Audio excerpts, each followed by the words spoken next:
မြန်မာပေါ်လီချုပ်တင်တန်းမွေးရတီ promotion လေးလာပါပြီရှင်။ကျမတို့ခုတင်တန်းမှာကျိုင်းတဲ့ရတဘာသာအပ်ပါကတင်တန်းကြီး1000ခွဲချက်တာစတင်မှာဖြစ်တယ်ပေါ့နော်။တင် जा ပြီးမှရေကတော့ကျမတို့အစုံတော်တော်များများပအောင်တင်ပြီးရေပေါ့နော်။ဗီဒီယိုဖိုင်တွေကိုလည်းမဖြတ်ဘူး။ကျမတို့ Facebook နဲ့ Telegram နှစ်ခုလုံးမှာတင်ပြီးရေ။ကိုတိုင်းကြီးပါတယ်ကျမတို့တင် जा ရေးမှာပေါ့နော်။ပြီးလို့ရှိရင်ကိုတိုင်းမှာကျမတို့ဘယ်လိုရေးမှတ်ရရဲဆိုတာရေးပေါ့နော်။ပြီးလို့ရှိရင်ကျမတို့ပတ်တန်ဆွဲနီး site ဆုံးပေါ့နော်။အဲ့ဟာကကျမတို့တင်တန်းတိုင်းမှာပါတယ်။ဒီတင်တန်းတိုင်းမှာပိညံနီးခြုံကြီးအပြည့်စုံအကုန်လုံးထည့်ပြီးတော့တင်ပေးထားရပေါ့နော်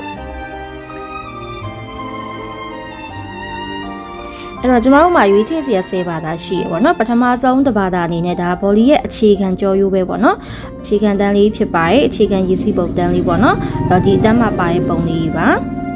နံပါတ်2အနေနဲ့ကစောက်ထိုးပုံဒီမှာပါရဲ့အတန်းလေးတွေပါ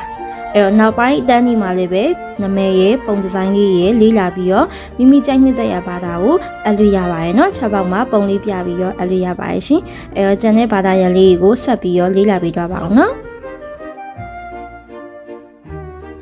ကျမဒီတင်တန်းလေးတွေမှာပတ်တန် site ကိုကျမတော်တော်စုံလေးထည့်ပြီးတင်ပေးထားရဲ့အတွက်ကြောင့်မလို့ပေါ့နော်ကျမတို့တင်တန်းပြီးွားရဲ့နောက်ပိုင်းမှာဆိုလို့ရှိရင်လည်းပဲ customer အထက်လက်ခံပြီးတော့ချုပ်လို့ရရဲပေါ့နော်အဲ့လိုမျိုးချုပ်လို့အဆင်ပြေအောင်လို့လည်းကျမ site တော်တော်လေးစုံအောင်ထည့်ပြီးတော့တင်ပေးထားတယ်ချုပ်နည်းကိုလည်းတေချာလေးအနီးကပ်တေချာရိုက်ပြီးတော့ကြည်လင်ပြတ်သားစွာအတန်ကြည်လင်ပြတ်သွားစွာကျမရိုက်ပြထားပေးရဲပေါ့နော်တန်းတက်ရောက်ပြီးတော့တစ်နှစ်တွင်ကျမကိုစာမေးအင်စာပြရလေးလုပ်ပေးလို့ရရဲပေါ့နော်ကျမအင်စာလေးစစ်ပေးရဲလိုအပ်ချက်လေးကိုထောက်ပြပေးရဲပေါ့နော်ပြီးတော့မိမိအပြင်မှာကိုယ်တိုင်းတခြားကိုယ်တိုင်းနေနဲ့လေ့ကျင့်ထားတဲ့အတိုင်းတွေလည်းပြပြီးတော့ကျမနဲ့အကြံဉာဏ်ပြုဆွေးနွေးလို့ရရဲပေါ့နော်ဒါလေးကတော့10ဘာသာမြောက်တင်တန်းရဲ့ပုံစံလေးပေါ့နော်